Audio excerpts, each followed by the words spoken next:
right, here we go. Loustar, the original Hoodstars. What's good? Yeah, the first Hoodstars, man. Definitely. You chilling, man. What's good with you, Vlad?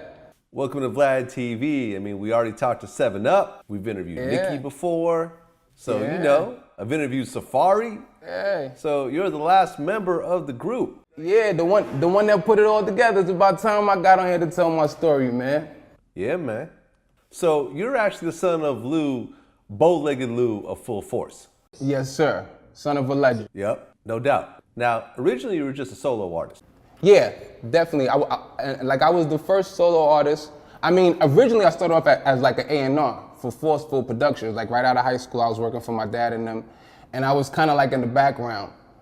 And then it's like we had a worker there named Terry Gittins that was like, yo, Lou, I think you could do this, man. I think you should do this. And like I always kind of dabbled in it before because my grandfather, my father's dad, he kind of was pushing me to do it, taking me to different studios and really pushed me to the same way he did with my dad and them, like really pushed him into music. So it was like I would dibble and dabble in it, but then I got good at it. And then I started taking it serious. Okay. Now, originally when you started to form a group, 7up was part of the group with you, but then Nicki Minaj and Safaree came around. Yeah, well, the way it happened is that my Uncle Paul actually gave 7up the number to the office, right? So I wasn't really looking for a group at this time. I was still working on my own stuff. But what happened was 7up would call me like every day for like a month, right? And he would call me and he wouldn't even talk about nothing. He would just be rapping. Just rapping. And I'm like, yo, bro, you dope. Yo, as soon as I get a minute, I'm gonna get at you. All right, cool. Yeah, yo, da-da. And he just going, he just spitting. And I'm like, this dude is like I would hang up, I'm like, yo, this dude is hungry. Like, you know what I mean? So like a month of that happened. And then I had got some interest from Steve Rifkin. And he was like, yo, I want to set up a showcase for Loustar. So, you know, at the time, they had like the G-Unit, the Dipset, they had like rappers, but they had like a crew with them. And I always liked the way my pops in the move with the Full Force group, the way Lisa and Cold Jam was, UTFO. So I'm like, yo, I always want a group. So I was like, yo, Dad, I'm gonna do the solo thing, but I want to put a crew together. You know what I mean? And I think I got this kid I want to put in it. So then I linked up with 7up, and then I told him to come out to the office, and then me and him kind of like got into like a little battle. Like, yeah, nah, I'm nice. Oh, yeah, I'm nice too. That whatever. So we started talking, and then we just started spitting. And then one of the engineers came upstairs that was working with Full Force and was like, yo, y'all sound good together. I think y'all should do something. And that's when we got together. We was like, yo, like right on the spot. We like, yo, you got some bars? You want to go downstairs and make them and make a record? He like, yeah, fuck it, let's do it. We went downstairs and we did the first joint. It just started banging them out. I just started calling him to come to the studio, like every time I went in. And then we just became like this thing where it was just like, we would kind of like feed off each other's energy. You know what I'm saying? Cause it was always a solo thing. It wasn't never really a group. I was helping him with his project and he was kind of giving me, you know what I'm saying, tips and shit on my project. You know what I mean? So that's how that kind of went. And we were just banging out joints together. Okay, then Nicki and Safaree came and joined. Yeah, and then once me and him was banging out the joints together and the songs were sounding good, I'm like, yo, Dad, I think I want a girl to be a part of the group. Safaree was just my friend. He was never really supposed to be in the group. He wasn't even really in the group. He was just my friend from high school. So he was always around from before Nicki was there. He was just always around me.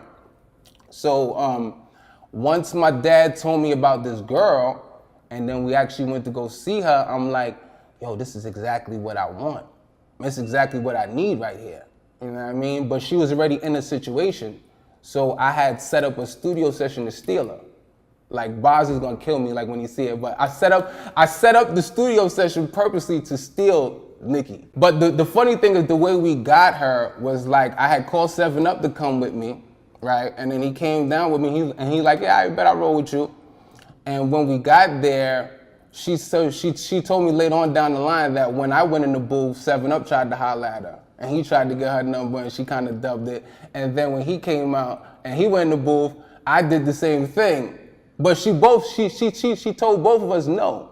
You know what I mean? But it's not until we played the records for her that we was doing that she was like, nah, I want to be a part of this. I want to be a part of this. And she gave me her number, and then that's what kind of sealed the deal. Okay.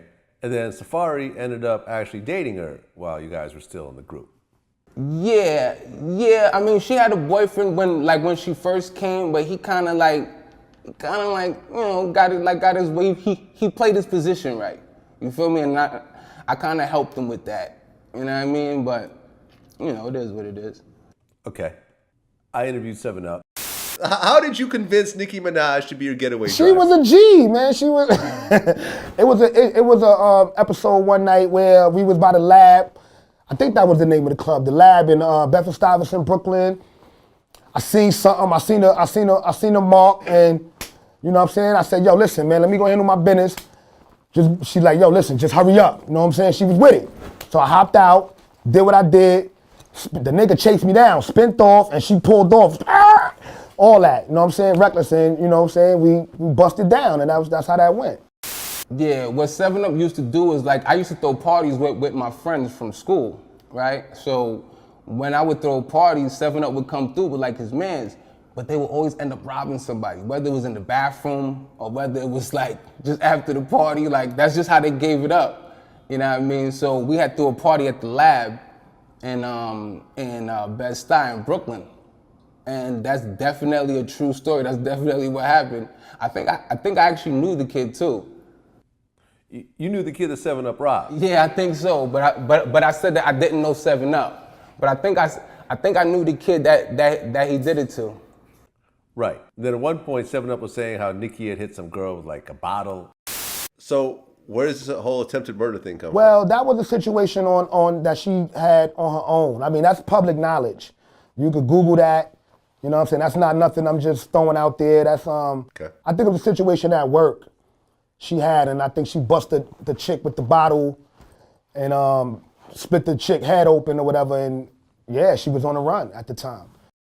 It was a little more in depth than that. I mean, what actually happened was that it was at her job when she was working at, I think it was Red Lobster. I mean, a lot of people don't know, Nicki's not a punk. People think Nicki's soft, and I know that they be trying to come at her for her streak.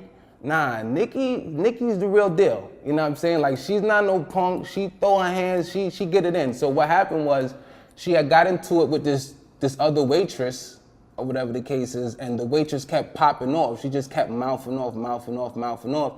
Nicki wasn't really with that.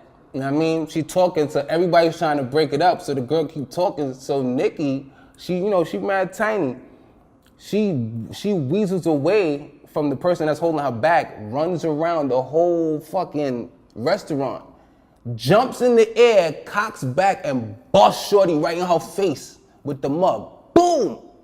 Shorty start crying, her shit start bleeding, her head busts open, there's blood everywhere, and niggas like, yeah, keep talking.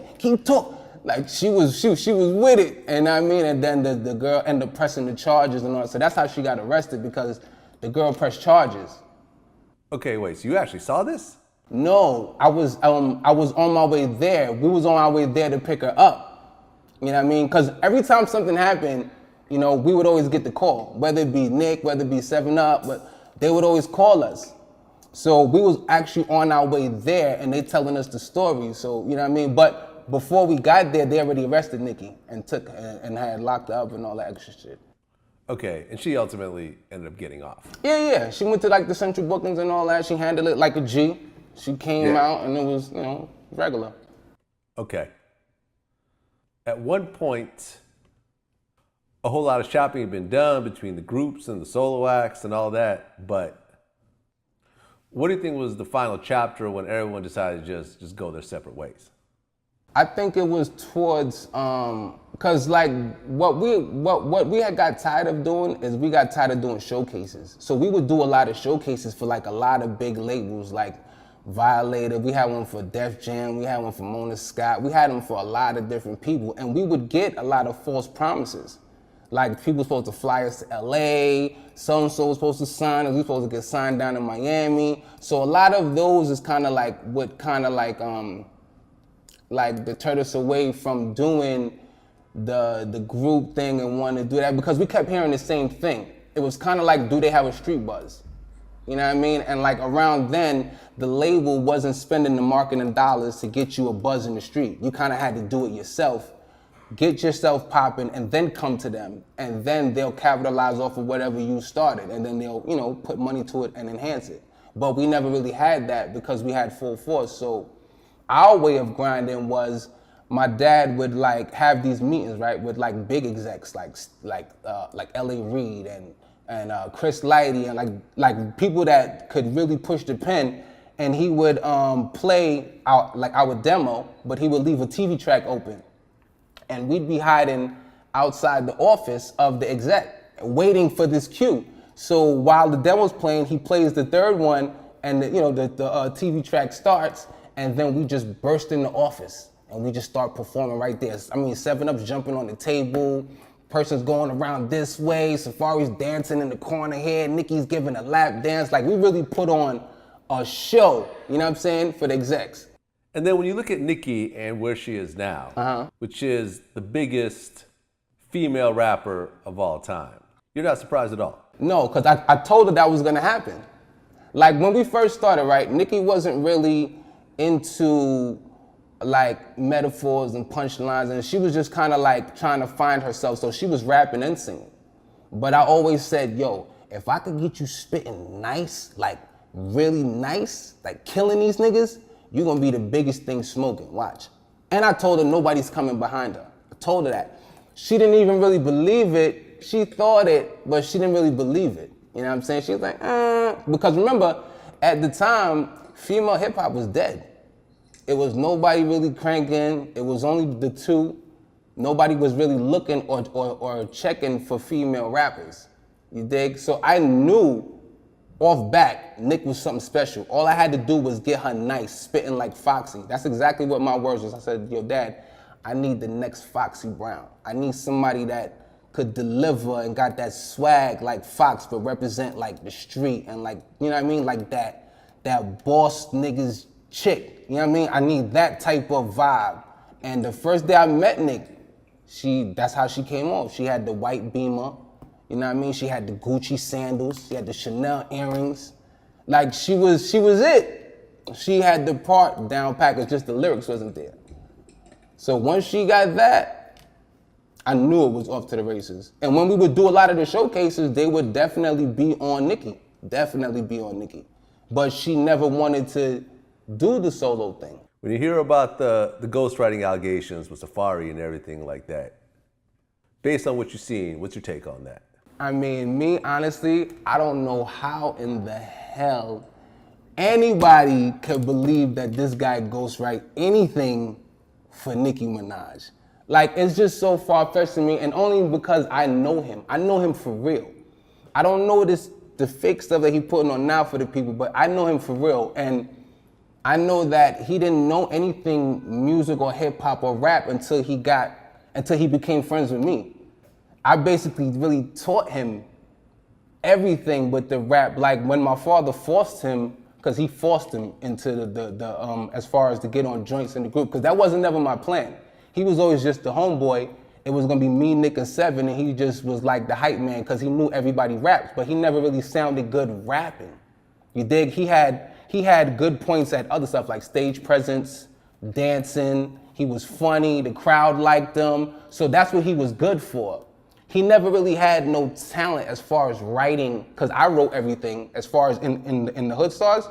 I did all the reggae parts. I'm the one that told him rap and do the reggae because, you know, certain stuff you say, you got that accent and it doesn't come off right. But maybe if you do the, you know what I mean, the booyaka shit in there, it might kind of throw it off. And then we like Foxy. Foxy always did that. That's where Nicki gets it from. You dig what I'm saying? But so when people say, well, nah, you know what I mean, she does the reggae like him, it's like, nah, B. Like, she doesn't sound like him. He sounds like her. Like, that's what he does. He emulates who the person he's following. Like, real talk, it could have either been me or Nicki, and he would have been in the same position that he's in. Like he would have either followed me or he would have followed Nicki. And he was always the hype man. He was never no writing, never no talent, no nothing. He was just what he was. He just hung around. Okay. How does it feel to be reunited with the Hoodstars, minus Safaree? I think it was dope, man, because, you know, a lot of people would say, like, you know what I mean, she's not humble or she's obnoxious. So you would kind of like, you know what I'm saying? Like, I haven't seen or spoken to her mad long, so you don't really know how she's moving, right? So when we get there and we get in the VIP, you feel me? She's at like the top, taking her pictures, her selfies. She's in her Nicki Minaj mode. But when she seen us, her face lit up. She was like, oh my God. She just turned into Nicki. She was Onika. Like, she came down from it, cleared the way. No, move, move, move, move, move. Yo, come take this picture, guy. Like, she was like, she showed us so much love, big hugs and kisses, and it was just like, wow, she's the same Nick. It's like, it ain't really nothing changed. It was the same Nicki that I knew. You know what I mean? So that was kind of dope. You know what I mean? And to kind of have like that real talk conversation, you know what I mean? And to find out all of the, you know what I mean, the bullshit in between on why she did what she did and stuff like that. It was just kind of dope to kind of finally, like, you know, clear that air and kind of put that behind us and move forward. So Loustar, what are you working on next? I mean, so right now, back to the music, you know what I mean? I got this new joint I just dropped called Riding Through My City. You know what I mean? I'm gonna do the remix. Hopefully get 7 Up on there. I might get a Nicki Minaj feature, you never know, you know what I mean?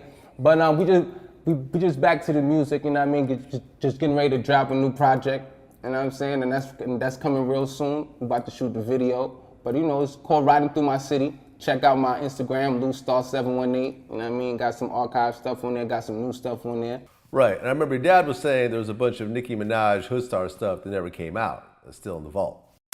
We have some music that we did on Nicki. That's fire. The early years, that's fire, slamming, crazy, and Just holding it for a minute. Nicki with the early years, y'all gonna hear some stuff is really great. In fact, Jerry had did a track, and what do we call it? It was about how Nicki's talking to all the haters or whatever. This before she actually came out. I forgot this name of the song, but I remember you liked it. Yeah. But we have a lot of that stuff. Nicki before the whole Minaj thing.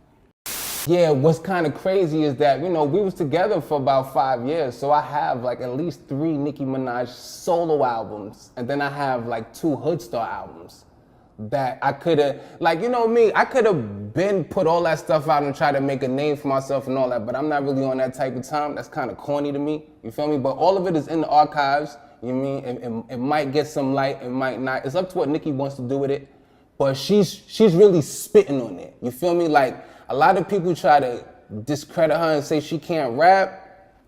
Dog, I got some shit in the vault that she tearing niggas up. Like, if Nicki jumped back in that bag, it's over for dudes. Dudes is not sticking with her. She'll kill all of these niggas out here. Crazy. Yeah. So 3 completed Nicki Minaj albums on the vault. Yeah, just and I'm talking about bars, like 16 of just metaphors, punchlines. That's what's up. Yo, Loustar, looking forward to it. Yeah, appreciate it, man. I appreciate you for this platform too, Vlad. No doubt, man. Peace.